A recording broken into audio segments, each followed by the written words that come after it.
Hello दोस्तों और स्वागत है आप सभी का इस धमाकेदार मास्टर क्लास में, जहाँ पे हम लोग आपको सिखाने वाले हैं स्टॉक मार्केट के बेसिक्स राइट फ्रॉम बिगिनिंग। तो अगर आप एक बिगनर है जिसे स्टॉक मार्केट के बारे में कुछ भी नहीं पता है, तो आप अभी इस चैनल को सब्सक्राइब कर लें, क्योंकि इस पर्टिकुलर चैनल पे हम आपके साथ में लाए हैं स्टॉक मार्केट के उन सभी चीज़ें, उन सभी क्वेश्चंस जिसके आंसर आप जानना चाहते हो। तो दोस्तों चलिए स्टार्ट करते हैं हमारे इस स्टॉक मार्केट के मास्टर क्लास का पहला डे। और आज के इस दिन हम लोग कवर करने वाले हैं कि आपको स्टॉक मार्केट में इन्वेस्ट क्यों करना चाहिए, why to invest in stock market. तो दोस्तों यहाँ पर हम लोग डिस्कस करेंगे 6 ऐसे पॉइंटर्स के बारे में जो आपको जानना बहुत ज़्यादा ज़रूरी है। जब आप अगर इस स्टॉक मार्केट में इन्वेस्ट करना चाहते हैं तो उससे पहले आपको ये 6 पॉइंटर्स जानना ज़रूरी है कि आपको स्टॉक मार्केट में क्यों इन्वेस्ट करना चाहिए।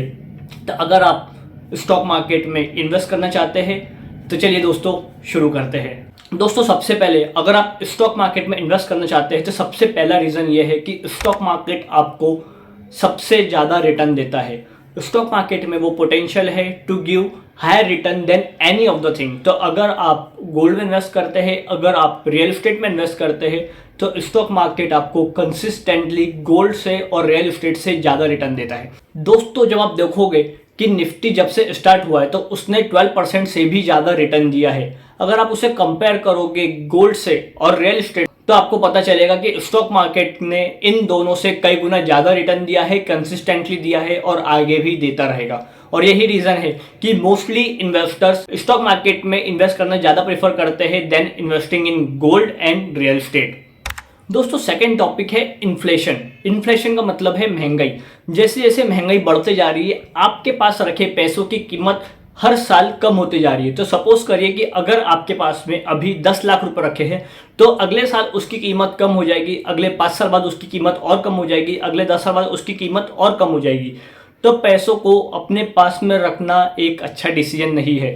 तो कभी भी आपको अगर अपने पैसे की कीमत बढ़ाना है या एटलीस्ट इतना करना है कि आज आपके 10 लाख रुपए 10 साल बाद भी कम से कम 10 लाख रुपए ही रहे, उससे कम की वैल्यू ना हो, तो इसके लिए आप किसी में भी इन्वेस्ट कर सकते हैं। बट एफडी ने भी इन्फ्लेशन को बीट नहीं किया है, तो इसके लिए आपको स्टॉक मार्केट में इन्वेस्ट करना चाहिए, क्योंकि स्टॉक मार्केट ने कंसिस्टेंटली इन्फ्लेशन को बीट किया है। और अगर आप स्टॉक मार्केट में इन्वेस्ट करते हैं, अच्छे स्टॉक्स में इन्वेस्ट करते हैं, तो वो आपको इन्फ्लेशन से कई गुना ज़्यादा रिटर्न देगा और आपके इन्वेस्टमेंट को इंक्रीज करेगा, आपके मनी को इंक्रीज करेगा और फ्यूचर में आपको फाइनेंशियली फ्री बनाएगा।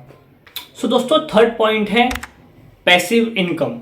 तो सपोज कीजिए कि अगर आप गोल्ड में इन्वेस्ट करते हो, अगर आप 10 लाख रुपए भी गोल्ड में इन्वेस्ट करते हो, तो आपके उस पर्टिकुलर गोल्ड की वैल्यू तो इंक्रीज होगी, बट वो आपको हर कुछ समय में कुछ रिटर्न नहीं देगा, मंथली रिटर्न नहीं देगा, ईयरली रिटर्न नहीं देगा। उसकी वैल्यू इंक्रीज जरूर हो सकती है।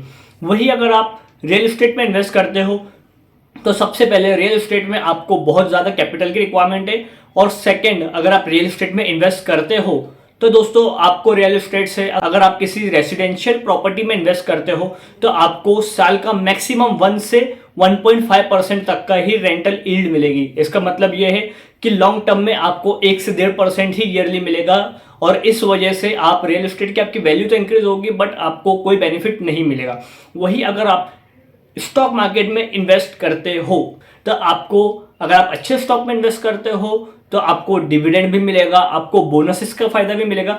और यही रीज़न है दोस्तों कि मोस्टली लोग स्टॉक मार्केट में इन्वेस्ट करते हैं, ताकि वो डिविडेंड से एक रेगुलर इनकम जनरेट कर पाए, एक रेगुलर पैसिव इनकम जनरेट कर पाए, जिससे कि वो अपने नॉर्मल एक्सपेंसेस को बीट कर सकते हैं while investing in stock market. और दोस्तों ये काफ़ी अच्छा फॉर्मूला है। मोस्टली लोग अपने एक्सपेंसेस को बीट करने के लिए स्टॉक मार्केट में इन्वेस्ट करते हैं, उस डिविडेंड स्टॉक्स में इन्वेस्ट करते हैं जो कि अच्छे डिविडेंड देता है, और इससे वो प्रॉपरली हर चीज़ें मैनेज कर सकते हैं।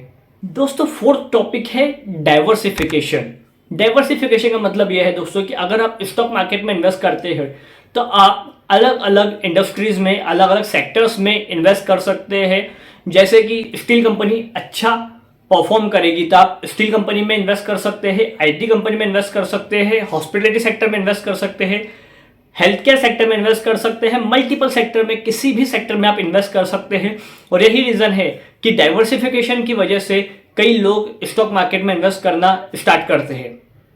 दोस्तों फिफ्थ पॉइंट है लिक्विडिटी। दोस्तों अगर आप गोल्ड में इन्वेस्ट करते हैं तो आपको पता है कि गोल्ड के जो अमाउंट है उसके बाद में अगर उसे लिक्विड करवाने से मतलब यह है कि अगर आपको गोल्ड के बदले कैश की ज़रूरत है तो वहाँ पर आपको थोड़ा टाइम भी लग सकता है, वहाँ पे आपके एक्सपेंसेस भी ज़्यादा होंगे और इमीडिएटली कैश मिलना भी थोड़ा मुश्किल होगा। वही आप अगर रियल एस्टेट में इन्वेस्ट करते हैं तो यहाँ पर आपको लिक्विड कराने में बहुत ज़्यादा टाइम लगने वाला है, बिकॉज रियल एस्टेट को सेल करना इतना ईजी नहीं है। वही दोस्तों अगर आप स्टॉक मार्केट में इन्वेस्ट करते हैं तो स्टॉक मार्केट में आप जल्दी से लिक्विड करवा सकते हैं and with in 2 days only आपका जितना भी अमाउंट है आपको आपके अकाउंट में मिल जाएगा। So that's the reason liquidity real estate में और गोल्ड से ज़्यादा शेयर मार्केट में काफ़ी इजी है और आप जल्दी से अपने पैसे को लिक्विड करवा के उसे इन कैश करवा सकते हैं। एंड दोस्तों last but not the least 6th point है मिनिमम कैपिटल रिक्वायर्ड। तो दोस्तों अगर आप स्टॉक मार्केट में इन्वेस्ट करना चाहते हैं तो आप मिनिमम से मिनिमम कैपिटल से भी इन्वेस्ट कर सकते हैं। दोस्तों अगर आप गोल्ड में इन्वेस्ट करते हैं तो आपको कैपिटल रिक्वायरमेंट ज़्यादा होगा, रियल एस्टेट में आपका कैपिटल रिक्वायरमेंट और ज़्यादा होगा, बट दोस्तों स्टॉक मार्केट में आप 500 रुपये से भी अपनी इन्वेस्टमेंट जर्नी स्टार्ट कर सकते हैं। सो दोस्तों अगर आपका अमाउंट कम रहेगा तो आपकी वैल्यू भी कम जनरेट होगी, बट दोस्तों धीरे धीरे आप आपके इन्वेस्टमेंट को इंक्रीज करते जाएंगे तो आपके रिटर्न्स की भी वैल्यू बढ़ते जाएगी। और यही रीज़न है दोस्तों कि आप छोटे अमाउंट से एटलीस्ट आपके इन्वेस्टमेंट जर्नी स्टार्ट कर सकते हैं और धीरे धीरे अपने इनकम से एक छोटा पार्ट निकाल के इन्वेस्टमेंट जर्नी स्टार्ट करेंगे और आपका कैपिटल ग्रो होते रहेगा। सो दोस्तों यही था आज के इस वीडियो में। अगर आपको ये वीडियो पसंद आया तो लाइक जरूर कर दीजिएगा, अगर आप नए हैं इस चैनल पे तो सब्सक्राइब कर दें और बेल आइकन दबाना ना भूलें, क्योंकि इस सीरीज में अभी काफ़ी ज़्यादा इंटरेस्टिंग वीडियोज़ आना बाकी